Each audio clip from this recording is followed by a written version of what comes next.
আমরা যখন চলে যাই রাত হলে আবার জিন যারা আছে নামাজের জন্য আসে। শায়েস্তা খান নিজে বানিয়েছে, ওনার মেয়ের কবর আছে এখানে। আমাদের হুজুর পাক সাল্লাল্লাহু আলাইহি ওয়াসাল্লাম একটা শিলমোহর আছে, উপর দিয়ে একটা সুড়ঙ্গ আসলো।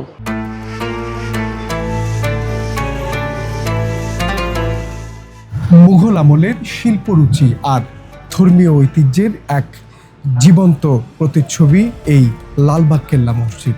শত মসজিদের এই শহরে আজ আমরা জানব এই মসজিদের স্থাপত্য বৈশিষ্ট্য, ইতিহাস এবং সময়ের সাক্ষী হয়ে ওঠার গল্প।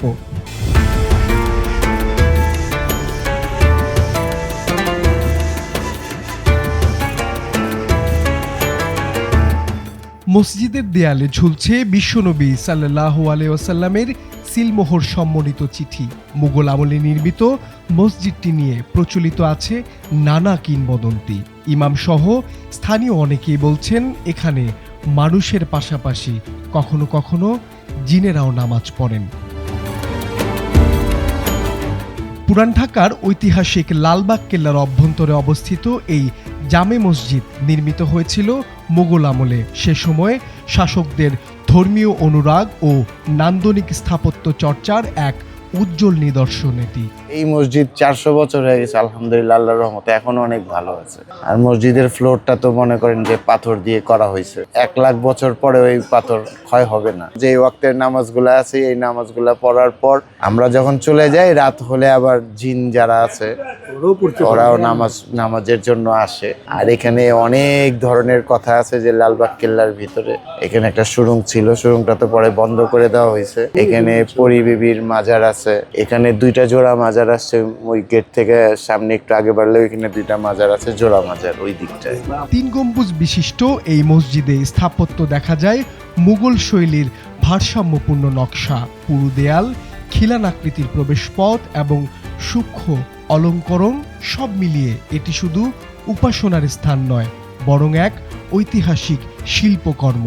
আমাদের হুজুর পাক সাল্লাল্লাহু আলাইহি ওয়াসাল্লাম একটা শিলমোহর আছে, হাতের যে একটা শিলমোহর, হুজুর পাক সাল্লাল্লাহু আলাইহি ওয়াসাল্লাম ওমর রাদিয়াল্লাহু তাআলা যুগের একটা শিলমোহর আছে।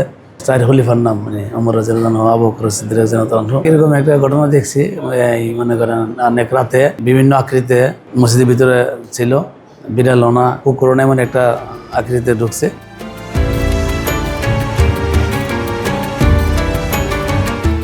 ইতিহাস, ঐতিহ্য আর স্থাপত্যের মেলবন্ধনে দাঁড়িয়ে আছে পুরান ঢাকার শতাব্দী পুরনো নিদর্শনগুলো। শতাব্দী পেরিয়ে এই মসজিদ আজও ধর্মপ্রাণ মানুষের কাছে গুরুত্বপূর্ণ। পাশাপাশি দেশি বিদেশি পর্যটকদের কাছেও এটি পুরান ঢাকার ঐতিহ্যের এক অনিবার্য অংশ।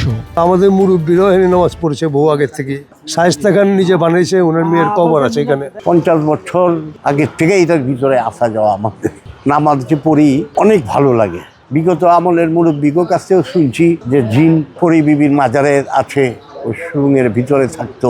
এমনভাবে তৈরি করছে যে শীতের দিনে গরম লাগে আর গরমের দিনে ঠান্ডা লাগে। ঢাকার লালবাগ কেল্লা প্রাঙ্গণের উত্তর পশ্চিমে অবস্থিত মুঘল আমলের এই 3 গম্বুজ বিশিষ্ট ঐতিহাসিক মসজিদ 1678 থেকে 1679 সালে সম্রাট আওরঙ্গজেবের পুত্র শাহজাদা আজম শাহ এটি নির্মাণ করেন। প্রত্নতত্ত্ব অধিদপ্তরের তত্ত্বাবধানে থাকা এই মসজিদটি 350 বছরের পুরনো হলেও এর স্থাপত্য সৌন্দর্য এখনো বজায় রয়েছে।